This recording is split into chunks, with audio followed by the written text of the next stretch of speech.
नमस्कार, मैं डॉक्टर संजीवनी शीतल टोंग से संजीवन गर्भ संस्कार के इस यूट्यूब चैनल में आप सभी का स्वागत करती हूँ।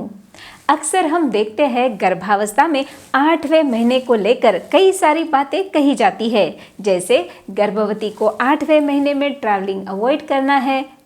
उसे कहा जाता है 8वें महीने में एक्सर्शन अवॉइड करने के लिए, और साथ ही उसे हर बार यह बात बताई जाती है कि बस 8वें महीने में डिलीवरी ना हो, इसका पूरा ध्यान रखे।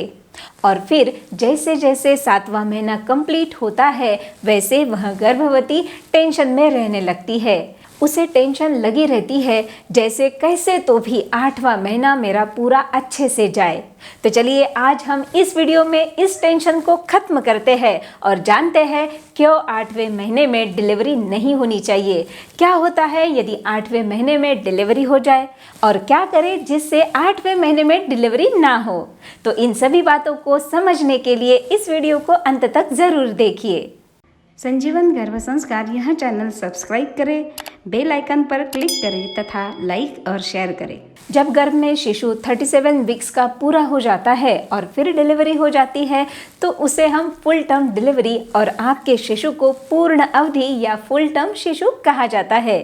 लेकिन यदि शिशु का जन्म गर्भावस्था के 36 वीक्स पूरे होने के पहले ही हो जाता है, तो इसे प्री मैच्योर बर्थ कहा जाता है। और जब शिशु 28 वीक्स और 32 वीक्स के बीच यानी 8वें महीने में जन्म लेता है, तो इसे वेरी प्री टर्म बर्थ कहा जाता है। चलिए अब जानते हैं क्या होता है अगर 8वें महीने में डिलीवरी हो जाती है। 8वें महीने में यदि डिलीवरी हो जाती है तो ऐसे कंडीशन में शिशु का विकास पूर्ण नहीं हुआ होता है। शिशु के फेफड़े पूरी तरह से विकसित न होने के कारण शिशु को सांस लेने में मुश्किल हो सकती है, जिसकी वजह से उन्हें कई बार ऑक्सीजन की ज़रूरत पड़ सकती है। साथ ही उन्हें पीलिया और कई तरह के इन्फेक्शन होने का भी डर रहता है। ऐसे में उन्हें NICU में रखा जाता है। 28 सप्ताह की गर्भावस्था के बाद जन्मे शिशु के जिंदा रहने की पूरी संभावना होती है। हालांकि उसमें स्वास्थ्य और विकास से संबंधित दीर्घकालीन समस्याएं भी हो सकती है, जैसे पढ़ने लिखने में परेशानी पाई जाती है। तो इन सभी बातों को आपको फेस करना पड़ सकता है यदि डिलीवरी 8वें महीने में हो जाती है। लेकिन ऐसा बिल्कुल भी नहीं है कि 8वें महीने में जन्मे बच्चे जिंदा नहीं रहते। यह उनके फिजिकल डेवलपमेंट और वेट पर निर्भर हो सकता है। तो इन सभी बातों को फेस ना करना पड़े, इसके लिए 8वें महीने में डिलीवरी ना हो, इसका ध्यान आपको ज़रूर रखना होता है। चलिए अब जानते हैं क्या कारण हो सकते हैं 8वें महीने में डिलीवरी के। ज़्यादातर देखने में आता है प्री मैच्योर डिलीवरी का सबसे बड़ा कारण genital tract infection, urinary tract infection देखा जाता है।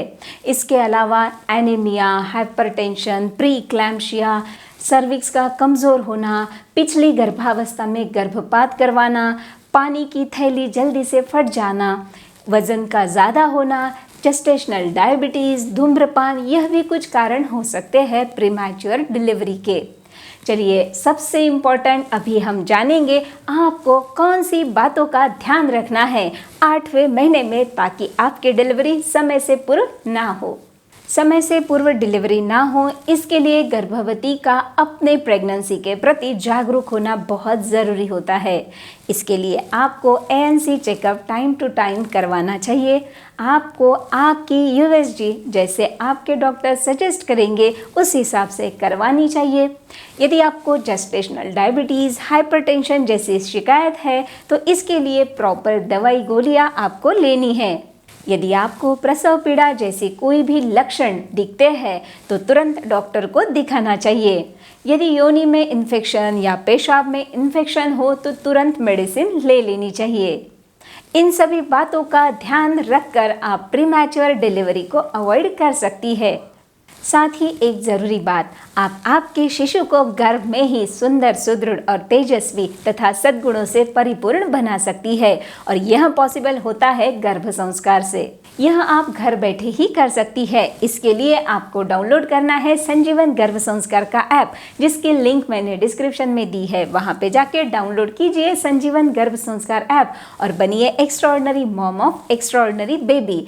आप मुझे कॉल भी कर सकती है तथा व्हाट्सएप भी कर सकती है, नीचे वो भी नंबर मैंने दिए हुए हैं। तो हंसते रहिए, मुस्कुराते रहिए, एंजॉय कीजिए प्रेगनेंसी का हर क्षण संजीवन गर्भ संस्कार के साथ। धन्यवाद।